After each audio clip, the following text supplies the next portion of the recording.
ইউসুফের মত, তিন ইমামের মত হচ্ছে কি ইকামতে আমরা দাঁড়াইতে হবে হাইয়া আলাস সালার সময়। বলেন বলেন বলেন বলেন কোন সময় দাঁড়াইতে হবে? বলেন কোন সময় দাঁড়াইতে হবে? আজকে আমি আপনাদেরকে একটা দলিল দেখিয়ে যাচ্ছি। এই অবস্থাটা দুই রকম, গ্রাম অঞ্চলে একরকম, শহরে একরকম। শহরে অনেক সময় কি হয় জানেন, ইমাম আগে থেকে উপস্থিত থাকে না, তার হুজরায় কামরায় থাকে। ইকামত যখন শুরু করে দেয় মুয়াজ্জিন, তখন ইমাম বের হয়। এটা হলো শহর অঞ্চলে অনেক জায়গায় হয়ে থাকে। তো তখন অবস্থা একরকম। নবীর যুগে এরকম ছিল। নবীর যুগে কি অবস্থা ছিল? সহিহ বুখারীতে এসেছে, মুসলিমে এসেছে, নাসাই শরীফ 688 নম্বর হাদিসে এসেছে, হযরত আবু কাতাদা আনসারী থেকে বর্ণিত, আমার নবী বলে ইজা উকিমাতিস সালাতু ফালা তাকুমু, যখন ইকামত শুরু হবে ফালা তাকুমু, দাঁড়াবে না।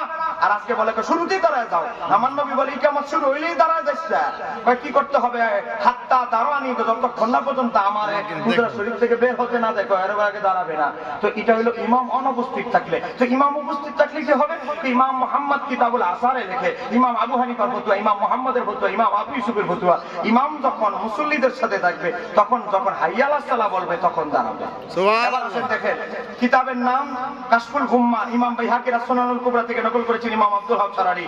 আমিরুল মুমিনিন হযরত ওমর যখন ইকামত দেওয়া শুরু করতেন, ইকামত দেওয়া যখন শুরু করতেন মুয়াজ্জিন, ইকামত শুরু হওয়ার আগে ইয়াকুল, তিনি বলতেন লা তাকুমুলিস সালাতি, হে মুসল্লিরা দাঁড়াবে না, হাত্তা ইয়াকুল, মুয়াজ্জিন যতক্ষণ না বলে, আল মুয়াজ্জিনু, মুয়াজ্জিন যতক্ষণ না পর্যন্ত বলে কদ কামাতিস সালাহ, কদ কামাতিস সালাহ বলার আগ পর্যন্ত কেউ দাঁড়াবে না।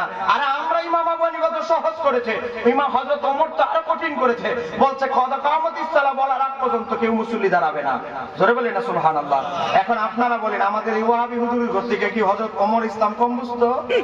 আরে বাপ রে বাপ, হযরত ওমরের স্যান্ডেলের দুলার নিচে যে ধুলাগুলো, জুতার নিচে, স্যান্ডেল মোবারকের নিচে ধুলার সমান হুজুরে মর্যাদা অর্জন করতে পারে নাই। আর হ্যাঁ বলে ইকামত দেওয়ার আগে কাদা সুদা করেন, কাদা সুদা করেন। তোমার চেয়ে কম মুসল্লি ছিল, কম জ্ঞান ছিল হযরত ওমরের।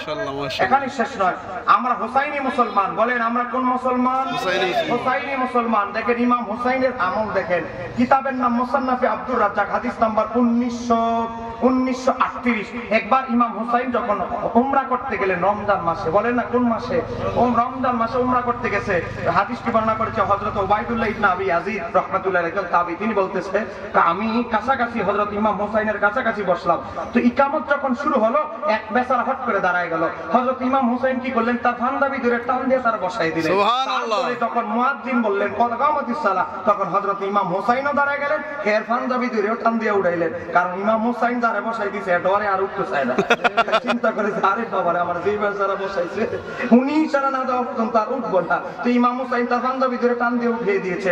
তো ইমাম হুসাইন হাইয়া আলাস সালাহ না, কদ কামাতিস সালাহর সময় দাঁড়াইতেন। ধরে বলেন না সুবহানাল্লাহ। এটা স্লোগান দেন, হুজুর মনে আসতেছে।